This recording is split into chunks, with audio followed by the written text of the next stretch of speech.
Your commissioner, he works from the toilet. He works from his bedroom. He works in front of his wife. And he puts it all together in his office. It's the league! We will rock you! We will rock you! Okay, Google, stop! Okay, Google, stop! That Google doesn't listen very well, does she? Well, I'm wearing the cowboy hat again because, surprise, surprise, the Cowboys lose again. Congratulations, Cowboys. You lost to the Jets. The mono-ridden Jets. A Jets team that allowed over 35 points against the New England defense last week. Or should I say, New England's defense got 35 points against the Jets last week. The Cowboys just suck, okay? They suck, plain and simple.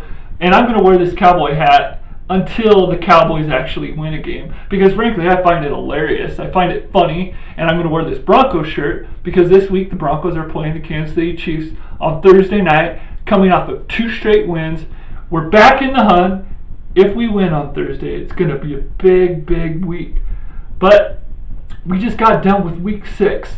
And a lot of us are still in playoff contention. And there's a few of you that are now staring this season. Frankly, you're in the tank, and we'll talk about that here shortly. But let's jump into the Week 6 recap. Starting off with Game 1, we have Tanya and just Joshin. Still in first place, unfortunately, for my end, but she has points. We have the same record now, but still in first place. She basically doubles up Nick. Nick, what's going on?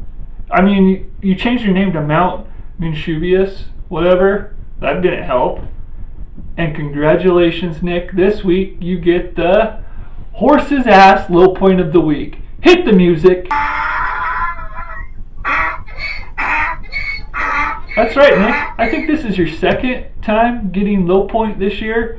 I expect you're probably going to get a couple more throughout the rest of the season. But unfortunately, your season might be coming to a close. I don't want you to give up. I don't want anybody to give up. No one ever gives up. I don't like giver-uppers. I don't like quitters.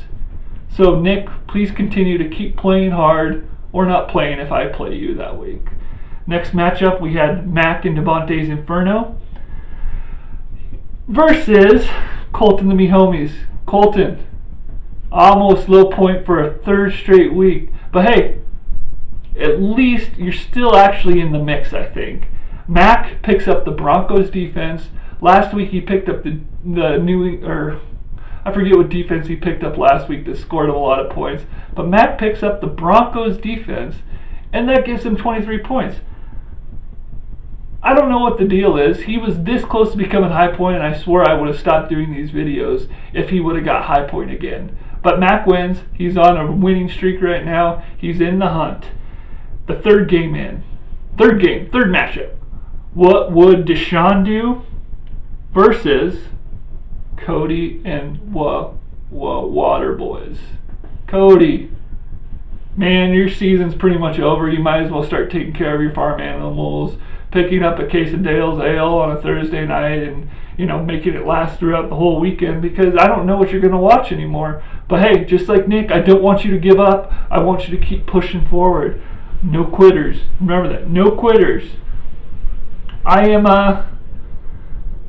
going to compliment Cody, though, on his team. He has probably 2 of the best tight ends in fantasy football, in George Kittle and Mark Andrews. So if there's a bright spot for you, Cody, it's that you have a bunch of good tight ends on your team. You have a great tight end also, by the way, so Crystal's a very lucky girl.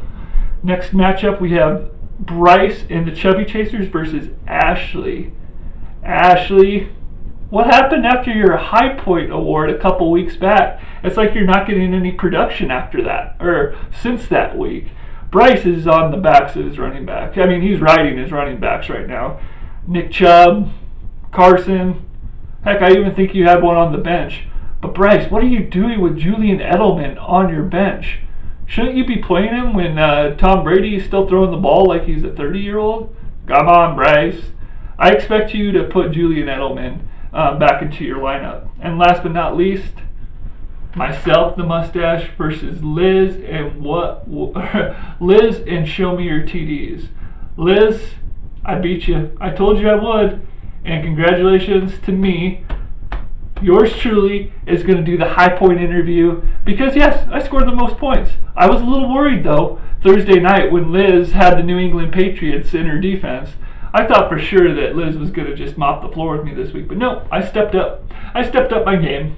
I got high point, and I even had Stephon Diggs on my bench. So I'm going to pat myself on the back because I basically missed out on 47 extra points in my lineup. But yes, this week I got the high point. I'm going to be doing a special interview, so stay tuned for that. But now let's go over the actual playoff standings. We just finished week 6. We're approaching week 7, which is the halfway point of our season. Tanya and Just Joshin is in first place at 5-1. I'm also at 5-1 in second place. The tiebreaker is Tanya has about 40 more points than me. So that Stephon Diggs play better not come back to haunt me. In third place, after starting off 0-2, is Mac and Devontae's Inferno. In fourth place, we have Bryce in the Chubby Chasers at 4-2. In fifth place, we have Ashley in Couples Therapy. So Ashley, she's right there at 3-3. So is What Would Deshaun Do? And Liz and Show Me Your TDs. And Colton the Homies at 2-4. So all those teams I think are still in the hunt. And really, if Nick or Cody were to get on a winning streak, they're 1-5 right now. If they were to get in on a winning streak, they could show some potential later on in the season. But at this point, just keep playing because I don't want anybody getting gimme victories from you two. So that's it. That's the week 6 recap. Let's jump right in to this week's High Point interview. Yours truly, the mustache. And let's see what he has to talk about this week. Enjoy.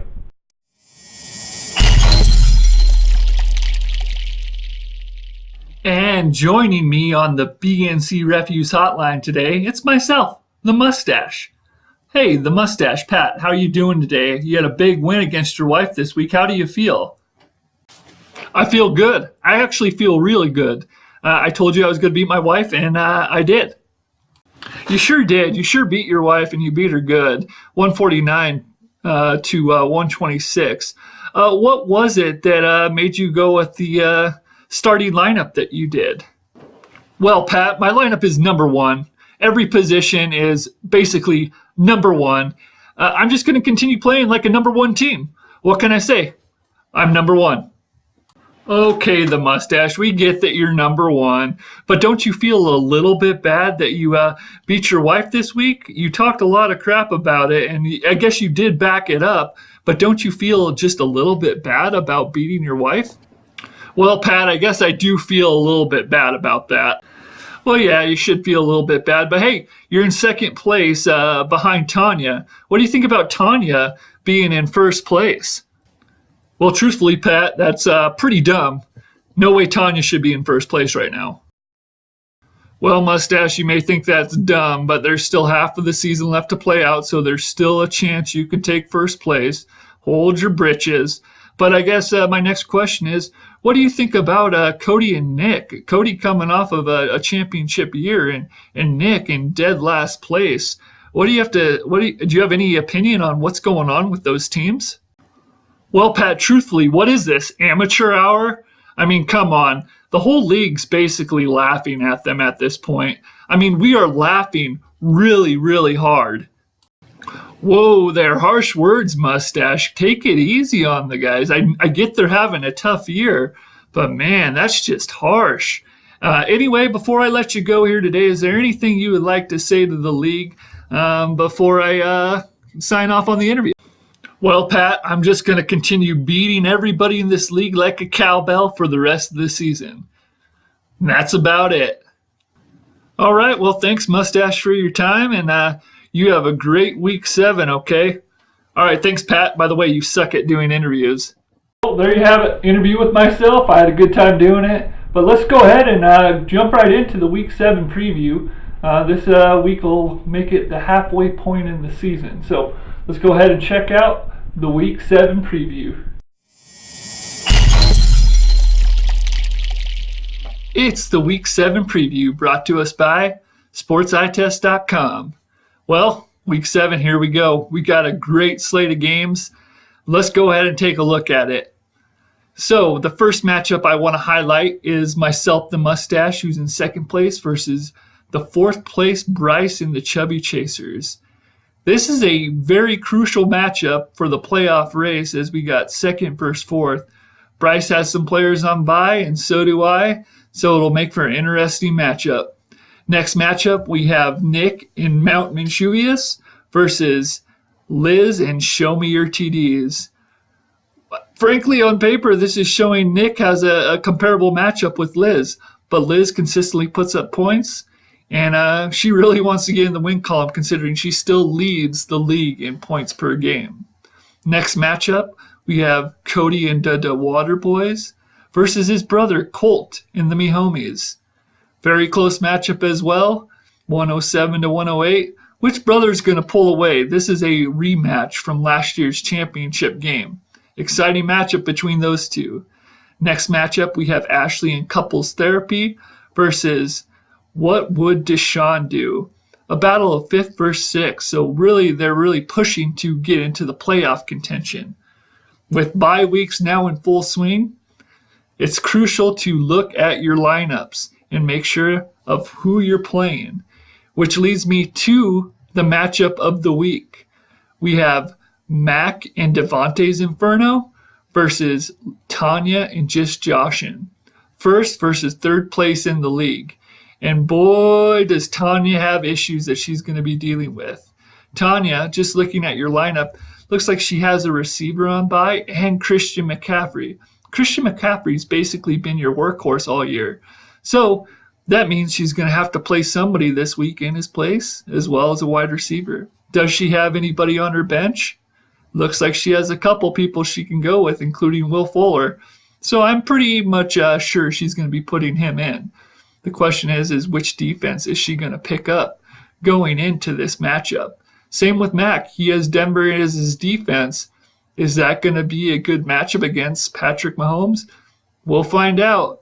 At this point, the projections show Mac in the lead, but yet Tanya has not set her lineup. So it'll be an exciting Week 7. We'll see where we're at the halfway point of the season. I wish you all a good Week 7, and I look forward to speaking with you guys next week.